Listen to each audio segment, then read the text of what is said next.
Waalaikumsalam warahmatullahi wabarakatuh. Innal hamdalillah nahmaduhu wa nasta'inuhu wa nastaghfiruhu wa nastahdihi wa na'udzu billahi min shururi anfusina wa min sayyiati a'malina. May yahdihillahu fala mudilla lahu wa may yudlil fala hadiya lahu wa la mursyida. Asyhadu an la ilaha illallah wahdahu la syarika lahu wa asyhadu anna Muhammadan abduhu wa rasuluhu la nabiyya ba'dahu. Allahumma shalli wa sallim ala sayyidil mursalin imamil muttaqin qaidil mujahidin sayyidina Muhammadin wa ala alihi wa sahbihi wa man tabi'ahum bi ihsanin ila yaumil din. Waqad qala Allah ta'ala fil Qur'anil Karim, a'udzu billahi minasy syaithanir rajim. Bismillahirrahmanirrahim. Wal 'asri innal insana lafi khusr illa alladziina aamanu wa 'amilus shalihati wa tawassaw bil haqqi wa tawassaw bis sabri. Wa qala Rasulullah sallallahu alaihi wasallam fi hadithihi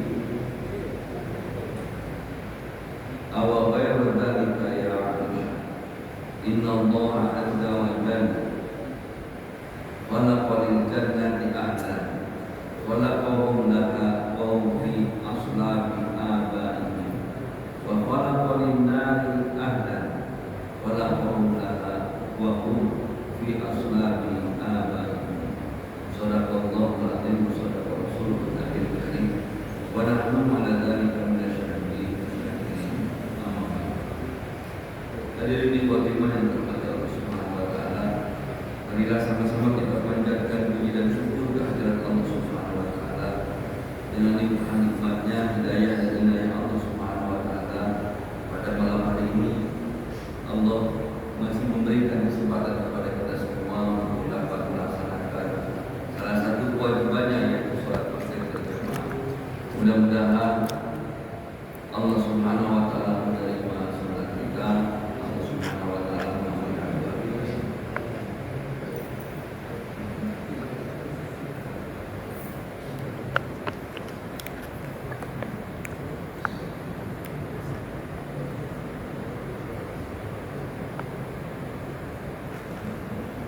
Malam hari ini juga kita bersyukur kepada Allah Subhanahu wa taala.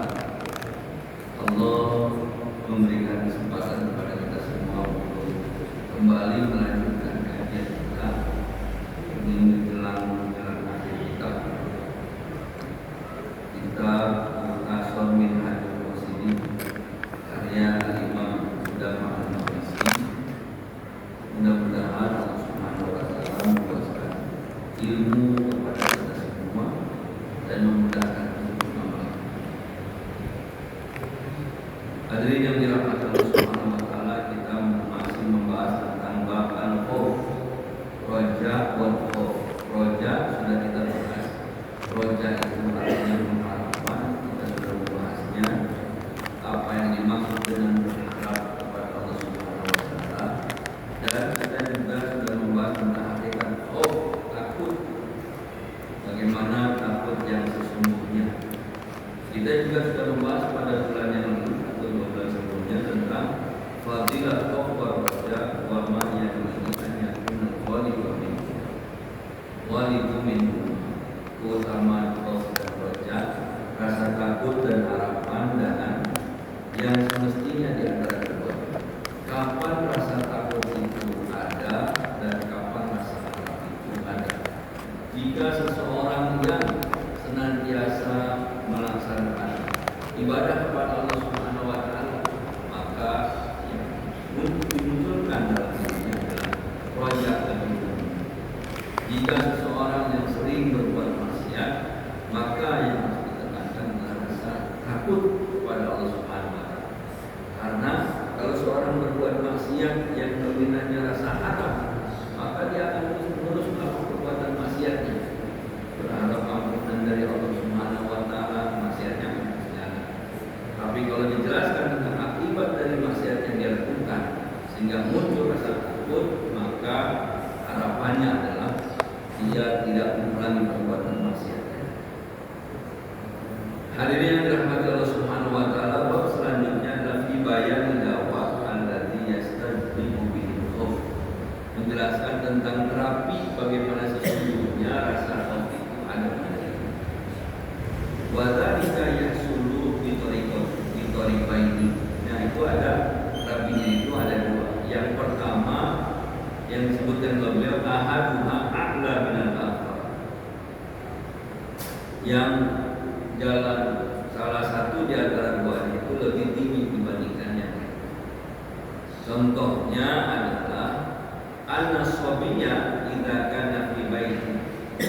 Seorang anak kecil kalau ada di rumahnya tunjukin. Nah, ini bisa terbaca. An-nasabiyya idza kana fi baiti. Fada wala alaihi sabun aw hayya. Masuk ke rumah itu ada ular atau binatang buas.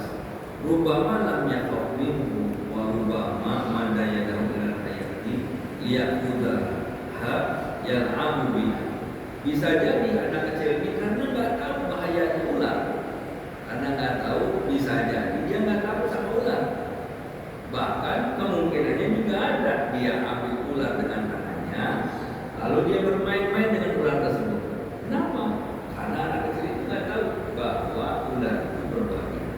Walakin idza kana ma'ahu abuhu wa haraba minha wa khafaha haraba sabiyyu wa khafa mafaqatan li abihi. Akan tetapi kalau misalnya anak kecil itu ditemani oleh bapaknya, ada bapaknya, begitu ada ular masuk, maka bapaknya lari dari rumahnya menghindar ular tersebut karena bapaknya tahu ular itu berbahaya. Anak kecil itu dipastikan juga akan lari muwafaqatan li abihi karena mengikuti bapaknya. Logis Pak ya? Logis ya? Ini rasa takut, ini bicaranya rasa takut ya. Nanti baru maksudnya. Wa khauful am an ma'rifatin wa khauful walad min ghairi ma'rifah bal huwa taqlidu li abi. Kalau bapaknya lari itu karena tahu, kalau anaknya lari itu karena ikut-ikut bapaknya. Fa idza arafta hadza fa'lam anna khaufa min Allah ta'ala ala maqamih. Kalau engkau paham tentang hal ini, tahu, maka engkau akan mengetahui bahwa takut dari Allah itu ada dua makomnya. Yang pertama al-khawfu min adabi, takut dari adabnya, takut dari siksanya. Wa hada khawfun khawfu amatil khalqi wa huwa haslun bil imani bil jannati wan nar. Wa qawluhuma jazaaini ala ta'ati wal maksiyah. Dan takut terhadap azab ini ada pada kebanyakan makhluknya, kebanyakan orang, dan dia dihasilkan dari keimanan kepada surga dan neraka. Kalau ada orang takut diazab sama Allah, berarti dia yakin adanya akhirat. Berarti dia yakin adanya siksa api neraka. Berarti dia yakin adanya pahala surga Allah Subhanahu wa taala. Nah, surga dan neraka ini merupakan balasan. Keduanya adalah balasan atas perbuatan taat dan perbuatan maksiat. Mungkin nggak ada orang takut siksa api neraka tapi nggak beriman dengan akhirat? Ada nggak kemungkinannya? Tidak mungkin kan? Karena yang meyakini adanya azab siksa api neraka itu pasti dia yakin. Begitu juga kalau dia yakin adanya siksa api neraka, pasti dia yakin adanya surga Allah Subhanahu wa taala. Tidak mungkin cuma salah satunya. Dia yakin juga ada surga Allah Subhanahu wa taala. Wa yaqifu hadzal khaufu bisababil dhafil iman aw quwwatil ghaflah. Dan rasa takut ini bisa melemah disebabkan apa? Sebab lemahnya iman atau dominannya rasa lalai, ghaflah. Jadi kalau udah imannya turun, maka rasa takutnya akan turun. Kalau imannya naik, rasa takutnya akan lebih banyak. Atau juga imannya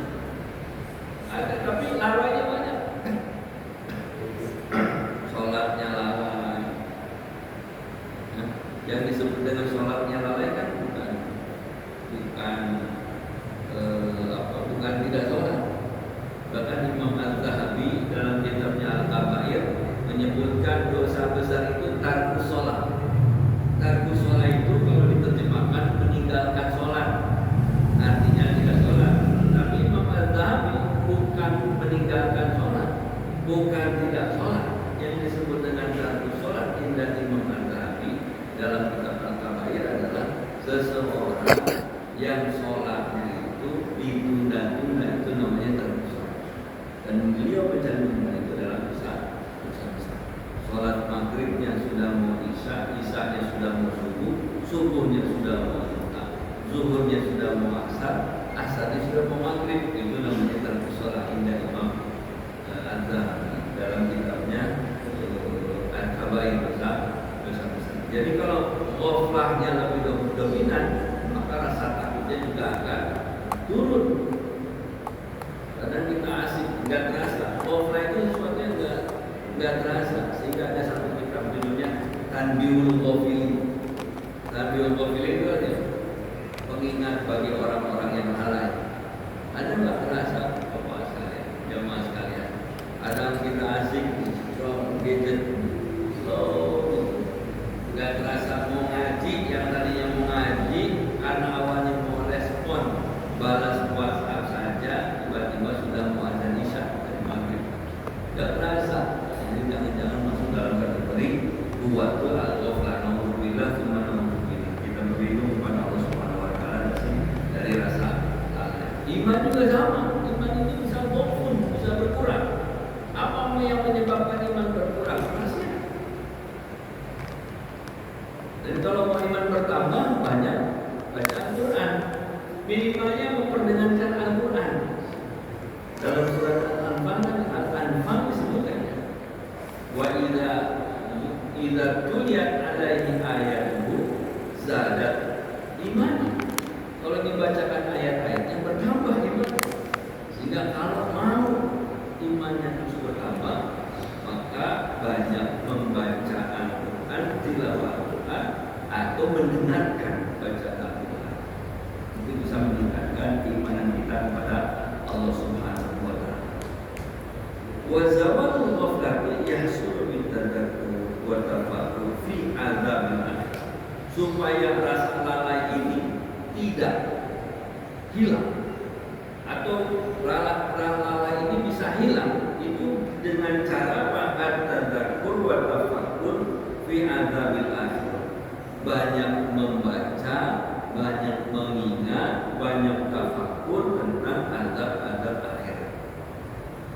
Sehingga tradisi para ulama untuk mengingat azab akhirat bukan cuma dengan membaca, bahkan seorang ulama menggali lubang kuburan di belakang rumahnya.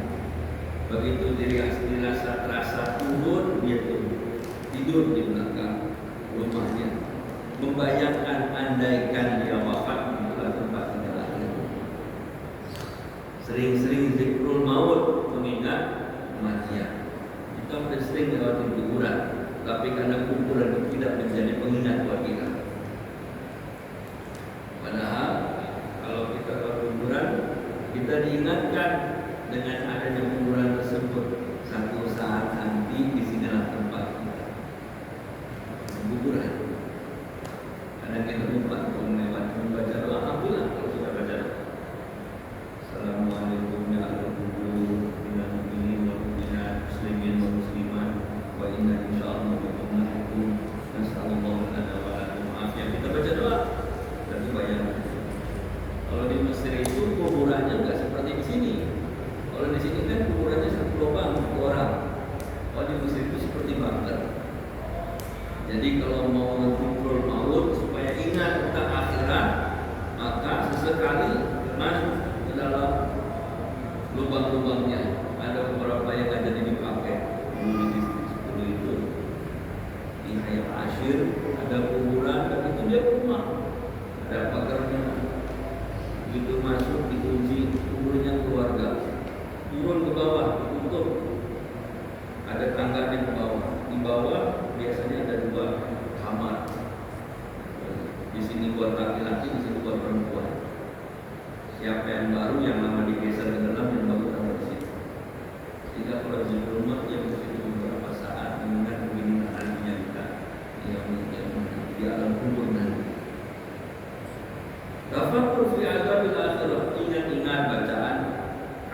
membayangkan azab akhirat.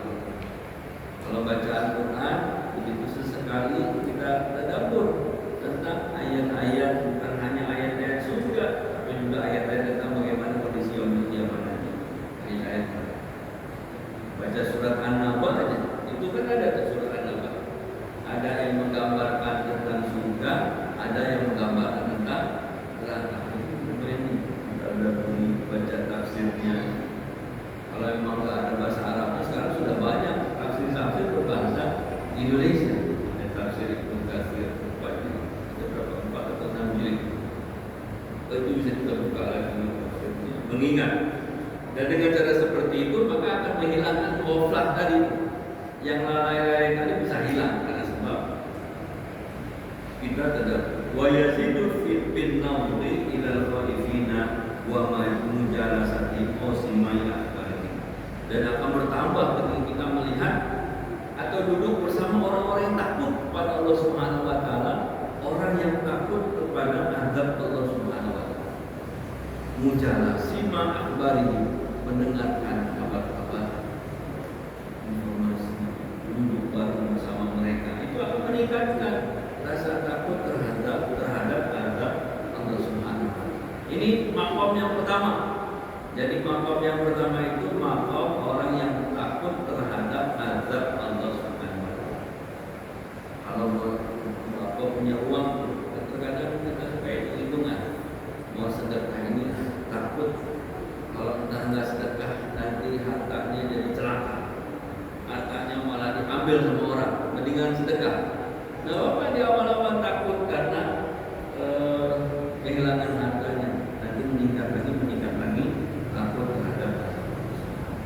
Dan dalam sedekah itu dalam Al-Quran banyak sekali anjuran untuk berinfak qabla an ya'tiya yaumun la bai'un fihi, sebelum datangnya hari yang kita tidak bisa apa-apain lagi kecuali mempertanggungjawabkan apa yang sudah dilakukan. Ini maqam yang pertama. Kemudian maqam yang kedua, al-maqam ats-tsani al-khaufu minallah, takut pada Allah Subhanahu wa taala. Yang pertama takut pada azabnya, yang kedua takut pada Allah Subhanahu wa taala. Wa huwa khauful ulama al-arifin, ini adalah maqamnya al-ulama al-arifin, orang yang memang makrifat kepada Allah Subhanahu wa taala. Allah Subhanahu wa taala berfirman, wa yuhadzirukumullahu nafsa. Allah telah mengancam. Wa sifatu subhanahu taqtadi al-ghaiba wal khauf, fahum yakhafuna al-bu'du wal hijab. Dan sifat Allah Subhanahu wa taala itu menimbulkan rasa khauf, rasa gemetar, dan mereka takut kepada Allah dari yakhafunal bu'da wal hijab, takut kalau memang jauh dari Allah Subhanahu wa taala, dihijab sama Allah, nggak bisa berkomunikasi dan interaksi dengan Allah Subhanahu wa taala. Ini evaluasinya bisa macam-macam. Jamaah sekalian rahmat Allah Subhanahu wa taala. Kalau Allah Subhanahu wa taala sudah menyampaikan pesan-pesannya melalui Al-Quran, bacaan Al-Quran, dan ternyata kita ini sulit untuk membaca Al-Quran, ada saja kendalanya. Kalau membaca Al-Quran, jangan-jangan kalau memang nggak mau kita itu membaca ayat-ayat cintanya mau dibaca. Nauzubillah tsumma na'udzu. Zunnun mengatakan khaufun nari inda khaufil firaqi kaqatratin fil bahri. Kata Zunnun, takutnya seseorang dari sisa api neraka ketika dia takut berpisah pada hari jasadnya berpisah itu dari ruhnya, kaqatratin fil bahri, seperti satu tetes air di lautan. Jadi tidak seberapa kalau orang takut azab Allah Subhanahu wa taala ketika dia tidak seberapa. Wali amatin nasihatun min hadzal khauf walakin mujarrad taqlid fa huwa yudhhiru as-sabi min al-hayat taqlidan li abi fadzalika walidzalika selanjutnya membahas tentang takutnya membandingkan antara takutnya seseorang kepada Allah Subhanahu wa taala yang berdasarkan makrifat dengan takutnya seseorang karena berdasarkan ikut-ikutan. Kalau dia hanya sekedar ikut-ikutan saja tanpa memahami bagaimana hakikat sesungguhnya dari rasa takut tersebut, dia seperti takutnya seorang anak kecil tadi. Dia nggak paham karena bapaknya lari, ikut-ikutan lari, atau diajak buat lari takut dari hewan binatang buas. Jadi kalau orang cuma ikut-ikutan, ya kemungkinannya karena taklid itu, maka kemungkinan untuk dia melemah itu besar dibandingkan memahami hakikat takut dengan makrifat kepada Allah Subhanahu wa taala. Dan caranya banyak, dengan cara al-muhafadzah fi takfiril ta'at, dengan membiasakan diri dalam melaksanakan ketaatan kepada Allah Subhanahu wa taala.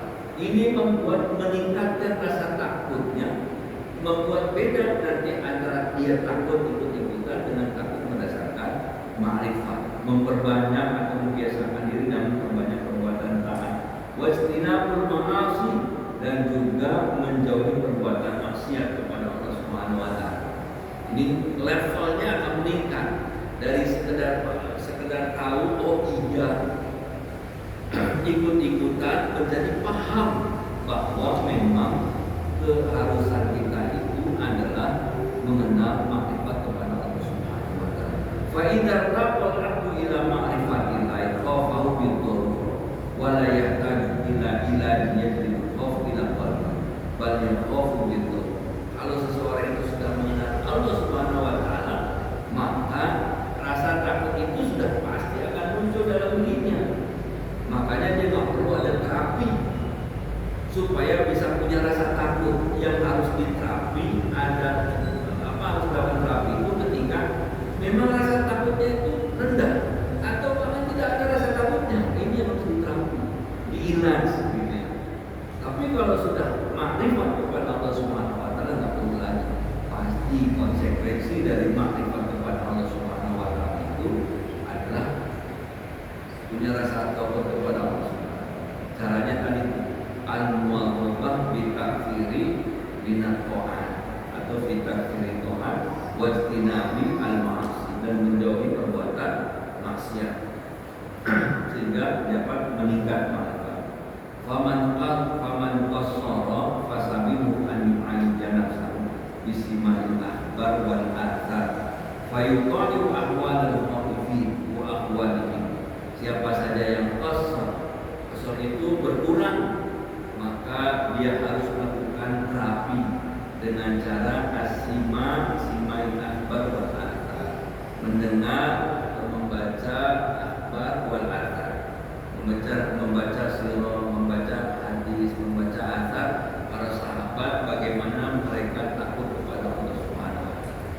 Utsman bin Affan radhiyallahu anhu itu rasa takutnya itu, beliau setiap lewat kuburan maka langsung menangis, bahkan tangisannya itu berbahasa Indonesia. Rasa takut kepada Allah Subhanahu wa taala. Setiap dia lewat, maka dia berhenti sejenak, dia menangis, membayangkan andaikan dia di dalam kuburan, maka apa yang terjadi.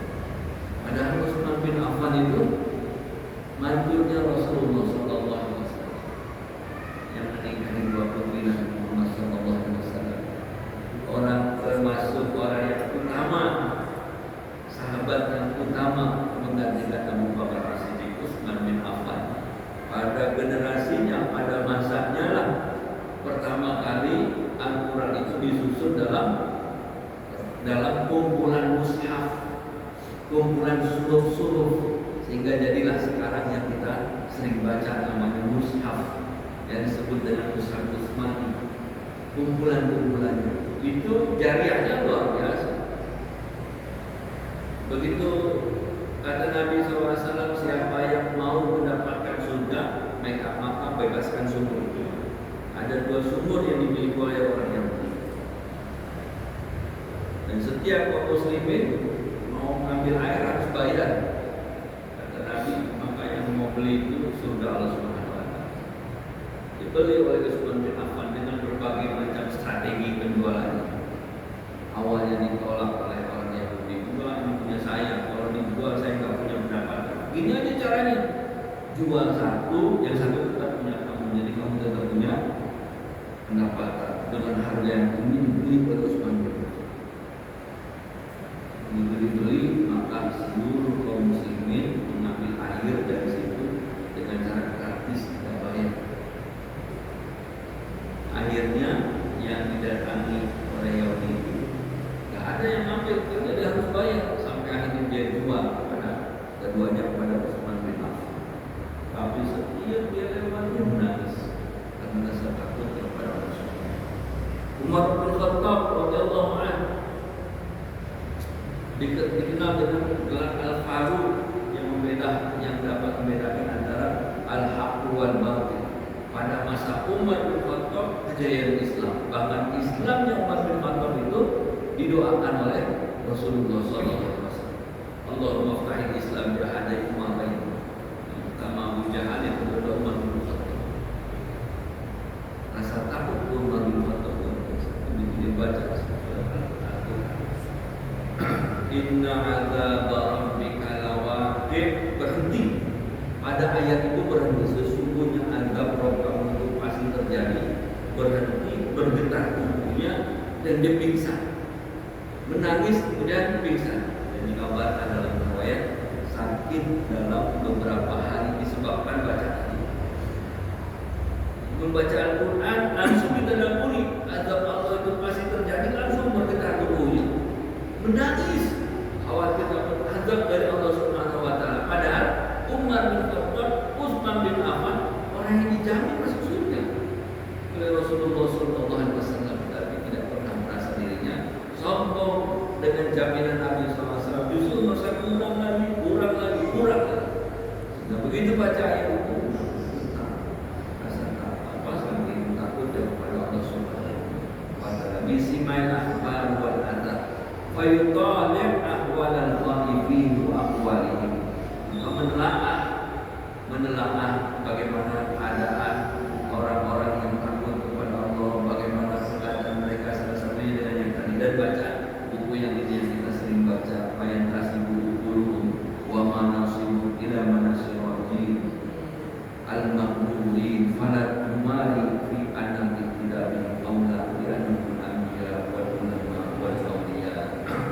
Maka kita begitu baca, maka hanya kita dengan apa yang kondisi mereka, dapat mengukur bagaimana kondisi kita dengan kondisi mereka, berupaya untuk tidak mengikuti apa yang sudah mereka lakukan, agar mendapatkan tempat yang sama dengan kondisi mereka. Karena doa kita kan senantiasa itu kan, ihdinas siratal mustaqim siratal ladzina an'amta 'alaihim. Dalam ayat yang lain disebutkan an'amta 'alaihim minan nabiyyin was-siddiqin was-shalihin wa hasuna ulaika rafiqa. Bersama para nabi, bersama orang-orang saleh, bersama para syuhada. Itu yang kita minta selalu dan selalu dalam surat Al-Fatihah. Dalam hadis yang terdapat dalam Sahih Muslim, hadis Aisyah. Qalat, Aisyah berkata pada Rasulullah SAW, Da'a Rasulullah SAW ila janazati gulamin minal ansar faqultu ya Rasulullah tuba bihadza usfur min usafiril jannah lam yudrik asyarra wa lam ya'mal. Nabi SAW satu waktu diundang untuk ke pemakaman jenazah seorang anak kecil dari kelompok Ansor.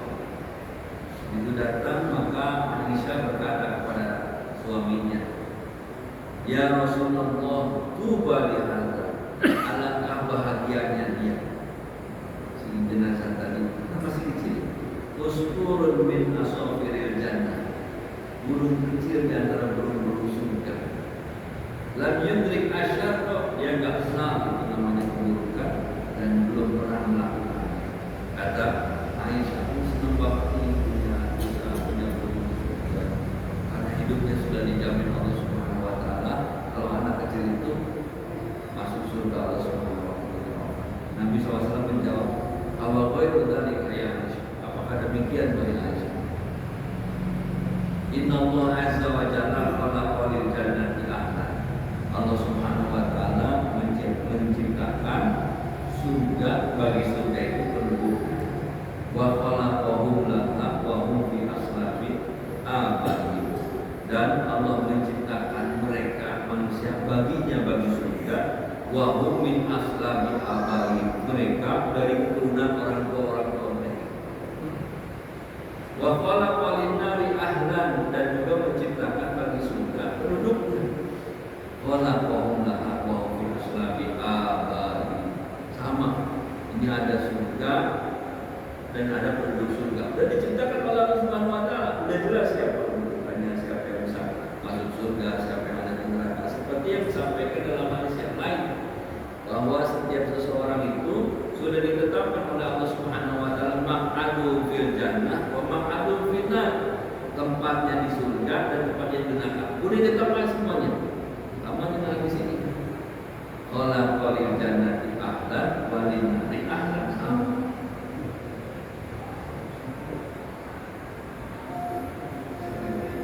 Tapi kata para sahabat, kalau sudah ditentukan siapa yang surga, siapa yang neraka, afanantaku ya Rasulullah, apakah kita tidak bertawakal saja wahai Rasulullah? Karena itu udah bisa kita tawakal sama. Tapi Nabi SAW menjawab, bukan begitu caranya. Ikmalu fakullu muyassar. Sekarang sudah ditentukan iya, tapi karena kita nggak tahu maka Nabi perintahkan ikmalu. Sekarang itu beramal saja. Tugas kita itu beramal. Fakullu muyassar. Setiap orang itu ditentukan, dimudahkan oleh Allah Subhanahu wa taala. Lalu dibaca surat Al-Lail. Fa'amman a'ta wa taqa wa sadaqa bil husna fasanuyassiruhu lil yusra. Wa amma man bakhila wastaghna wa kadzdzaba bil husna fasanuyassiruhu lil usra. Orang-orang yang berbagi yakin dengan surga Allah Subhanahu wa taala, maka akan dimudahkan mendapatkan surga.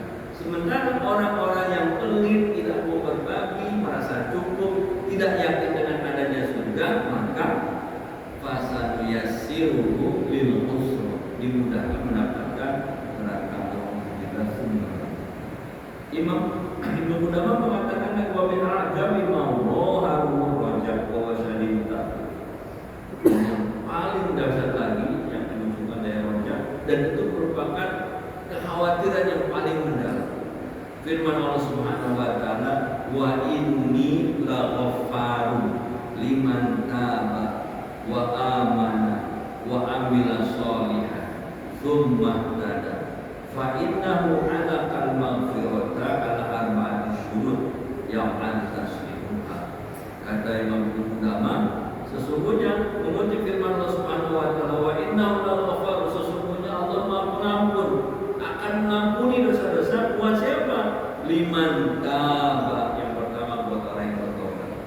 Jadi kata Imam Qudamah, ayat ini Allah mengaitkan antara pengampunan dosa dengan beberapa aktivitas yang harus dilakukan oleh orang yang minta ampun kepada Allah Subhanahu.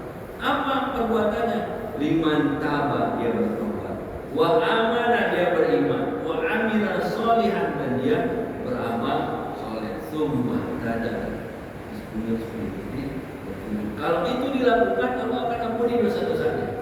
Selagi dia minta istighfar kepada Allah tapi tidak berbuat amal soleh, tidak memperbaiki beraktivitasnya, tidak memperbaiki perbuatannya, maka ampunan itu menjadi apa? Tidak diampuni oleh Allah Subhanahu wa taala. Dan ini yang paling syadidut takwir, paling ditakuti. Astagfirullah. minta ampun, tapi kitanya masih melakukan perbuatan maksiat kepada Allah Subhanahu wa taala, tidak bertobat, tidak beriman, tidak beramal soleh. Walaupun Allah Ghaffarun, Ghafurur Rahim, betul Allah Ghafurur Rahim, tapi jangan menunjukkan tobat tidak kepada Allah Subhanahu wa taala. Sehingga jelas dalam surat An-Nisa ayat 17 ayat 18 disebutkan bahwa innamat taubatu lilladzina ya'maluna su'a bijahalatin tsumma yatubuna min qaribin. Taubat itu buat orang-orang yang dia ya'maluna su', melakukan perbuatan su', satu perbuatan buruk dilakukan. Bukan ya'maluna sayyi'at, bukan melakukan perbuatan keburukan, bukan. Tapi satu kemudian langsung tsumma yatubuna min qaribin, dia bertaubat dengan segera. Maka itu yang dikabulkan Allah Subhanahu wa taala firman-Nya.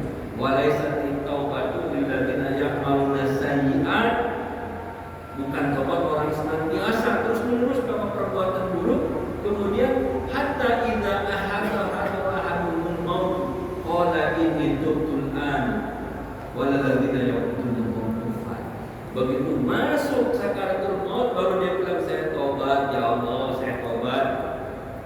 Sehingga kata Rasulullah SAW dalam hadisnya yang sahih disebutkan bahwa tobat itu diterima oleh Allah Subhanahu wa taala. Malam yuborgir itu nafas kita di tenggorokan selagi.